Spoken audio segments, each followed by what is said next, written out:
Hi, we're doing section 8 of chapter 8, solving equations with radicals. Really, there's not much new here other than back in algebra class years ago when teachers started telling you solve for the variable and check your work. Most of us probably checked our work for a couple weeks and found it's like, hey, we're getting them right, why are we checking our work, and we quit. Now the problem here is it's possible to do all the steps correctly and still get an answer that doesn't work. So now when you have a radical and you have a variable inside that radical and you're trying to solve for x or whatever the variable might be, you really do need to check your work, or at least know when you're going to get one of these extraneous solutions. This first part here, when solving for a variable, you probably know what you're doing. I don't know if I'd write it down, at least step one, but when solving for a variable, the way I teach students is to say, well, you need to do the order of operations backwards, because you're trying to work backwards to find what number would you start with to give you that answer.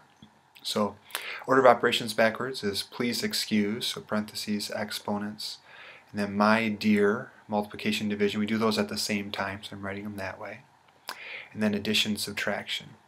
So as we go through and try to solve, first we take care of any addition and subtraction, then multiplication, division, then exponents, which would include the radical, and then parentheses.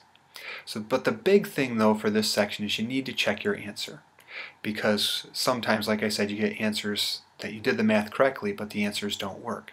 And when that happens, you get one of these extraneous solutions. And they come from newly solved equations,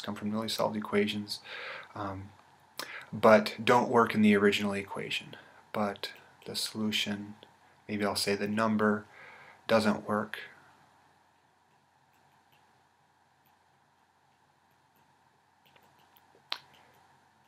In the original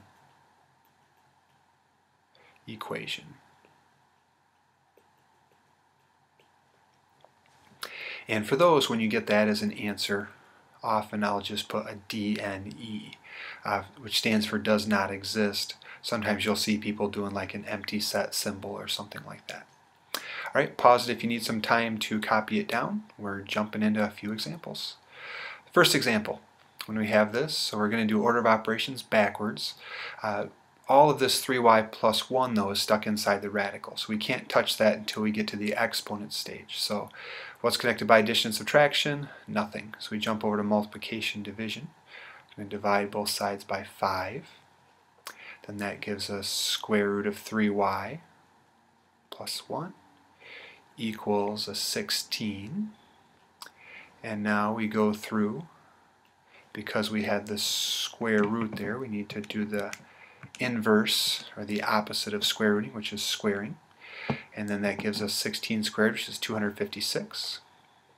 So 256 equals 3y plus 1. Now we can go through and take care of what was inside. We can do the subtract 1 from both sides. 3y equals 255. And then final step, divide both sides by 3. So 255 divided by 3 is 85. So divide by 3 gives us y being 85. Now if we go through and punch this into our calculator to check the answer, so let's flip over to a calculator, and we want to see, does that work? So I do 5 and then my radical. So 5 times 3 times 85 plus 1, and we come up with an answer of 80. So then we know that we did the question right, and 85 is indeed the correct answer. So the answer would be 85. So that's what it looks like when everything works out nicely. Let's do some where they don't work out nicely. So I threw a couple tricks in this one. First thing we do is look at order of operations backwards. So what's connected by addition and subtraction? This 5 is. Sometimes people see the minus there and they want to add 5 to both sides. But if you look, it's technically a positive 5 minus this. So we remove the 5 by subtracting. We do need to add or subtract because it's connected there with subtraction.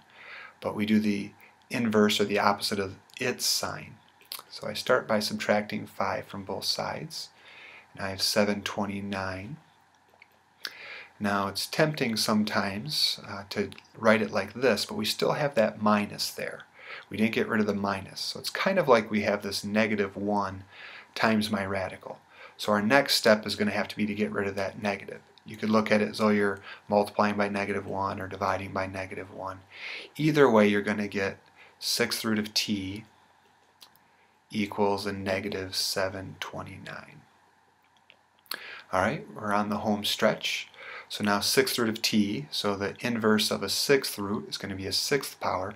So we're going to get some ginormous number here. If you remember, with our graphing calculators, we do need to put negative to an even power in parentheses.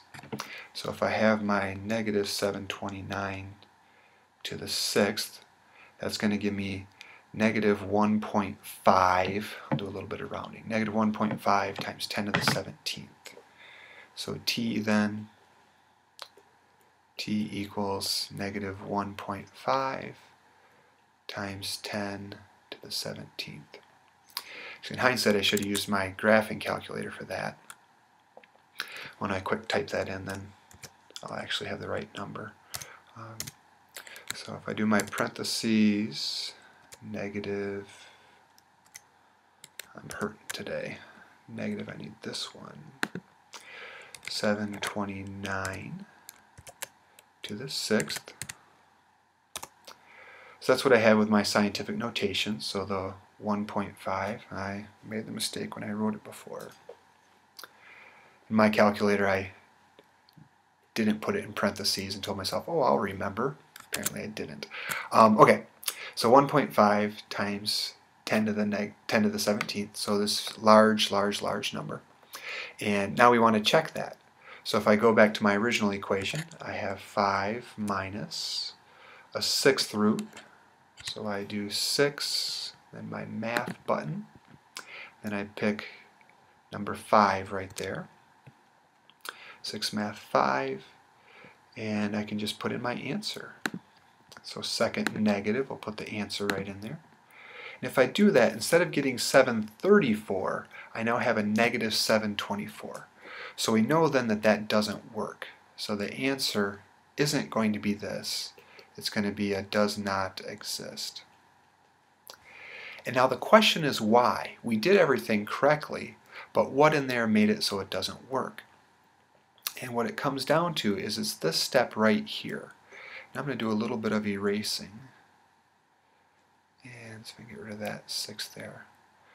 I'll leave some of the green. But when you have this 6th root of t equals negative 729, if you think back a few sections, when we have odd or even roots, you only can have those equaling a positive number. So where you have this 6th root of t, as soon as you see that the 6th root of t equals some negative number, you have it where there is no number t that could ever work. There is no number that you could do a 6th root of and get a negative. So that's why example 2, solution ends up being does not exist. So last 3 examples, we'll blaze through those. This one here, we'd start with subtracting 4 from both sides. And it's because we need to first do everything that's connected by addition and subtraction. And then that would give us equaling 36. So now we can't touch the minus 2, so that's still stuck inside the parentheses. We have to take care of the exponent first. But we could divide by 3. And then that's going to give us just that x minus 2 to the 4th power equals 12. I've seen it now where people will try to like FOIL and it turns into a big ugly mess of a problem. Please don't do that. Just go through and do the 4th root of both sides. And once you do that, we're going to have a x minus 2 all alone here. Now this is going to be where it gets a little bit ugly, because this 4th root of 12, let me punch that in a second. Actually, I might as well use my other calculator. So once I have this, so I do a clear. So 4 math 5 of 12. We get this 1.861, but now when we do that, technically we need absolute value for 1.861. So because we did an even root of an even power, we have 1.861, which really now means we have to have two solutions. So x minus 2 could equal a positive 1.861, or x minus 2 could equal a negative 1.861. And now if we add 2 to both sides, as we do these two different problems, so we come up with x could be 3.861. Let's see how I do here. X could be positive 0.139. Let's see how I did. Negative 1.861 plus 2. Yep, 0.139. So now we'd want to go through and we want to try both of those solutions and see do either or both of them work. And turn off my pen function. I can do clear. So if I do 3 parentheses 3.861 minus 2 parentheses, and that's going to be to the 4th power plus 4. So I come up with 39.98. So that is going to be a legitimate solution. When I rounded to get the 1.861, had I written out more decimals, I'd be more closely to the 40. And so this one solution here is going to be okay. Now if we were to try this one, I'm going to save a little bit of time by just doing second enter, getting that whole equation from before. And so if I do delete, and then 139 there. So I get a 39.98 again. So that works as well. So now we have two different possible solutions that are both good. We have that, or the union of that one there. And you can go through and we have this 4th power here, and we're doing a 4th root. Because it's positive, you know it's going to work. I have 2 more examples to go. You could really kind of consider this to be the end of the notes. These last 2 just kind of reinforce what we already did. Feel free to skip them entirely, or maybe just scroll through, quick look at them, or it'll only take me a couple minutes as long as I stop getting off track and talking. Alright, here we go. So we go through nothing's connected by addition or subtraction that's not stuck in parentheses. So we'd first start out by dividing by a negative 6, and we have a x minus 5 quantity squared equals negative 2. Then from there we could square root both sides, and here you already start to see we're getting into something ugly, because now we have our x minus 5 equals the square root of negative 2. Now we're getting into like imaginary numbers and all that sort of stuff. But what you could do is, I guess I could finish it if you want to see it, but once you're here, is that possible? Nope. So you might want to go through and you could do the does not exist, or say no real solutions. Alright, here we have our last example. We start out by dividing by negative 2, and that gives us a y plus 3 equals negative 32. Now sometimes people see the negative and they, oops, missed my 5th power. See the negative and they think it can't be done, but because we have an odd exponent there, that is possible. So next step would be get rid of the exponent. So we do the 5th root of both sides. So nothing's connected by addition or subtraction. So we do the multiplication division. Now we take care of exponents as we do our order of operations backwards. So negative 32. We do the 5th root of that. So we do, oops, so 5. So the 5th root of negative 32 gives us a negative 2. So then we have y plus 3 equals negative 2, and then we subtract 3 from both sides, so we come up with a y being negative 5.